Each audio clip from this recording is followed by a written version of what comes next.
নামাজ বাদ দিও না বন্ধু, এপারের চেয়ে ওপারের জীবন বেশি সুন্দর।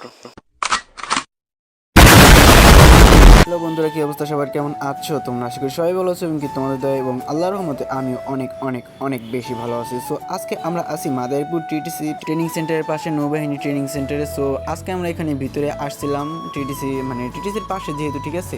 এটা আসলে ঈদের আগে, অনেক আগের একটা ভিডিও, এটা এডিট করতে পারি না, সেজন্য আজকে এডিট করে আপনাদের কাছে মেক করলাম। এই যে দেখেন, এটা মানে বাহির থেকে মানে কত সুন্দর। এই যে 4তলা ভবনে উঠছিলাম, এখানে আমরা মোটামুটি 6-7 জন ছিলাম, ওদেরকে নিয়ে আমি ঢুকাইছিলাম ওদের উপরে।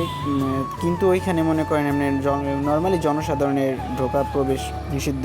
নিচে আসলো সাবমেরিন বলতে একটা জাহাজ, ঠিক আছে। এখানে ওরা ছবি তুললো, টিকটক ভিডিও সব কিছু বানাইলো, যে যার মতো মনে করেন ভিডিও করলো, ঠিক আছে। আমরা ছবি তুললাম, গ্রুপ ফটো তুললাম, কারণ এটা মনে করেন আমাদের পরীক্ষা যেহেতু শেষ, আমরা এই দিনটা আর কখনো ফিরে পাবো না। তাছাড়া মনে করেন আমরা আমাদের যে বন্ধুরা আছে, ঠিক আছে, ওদেরকে কখনো পাবো নাকি না পাবো জানি না। ওই দেখেন সাবমেরিন।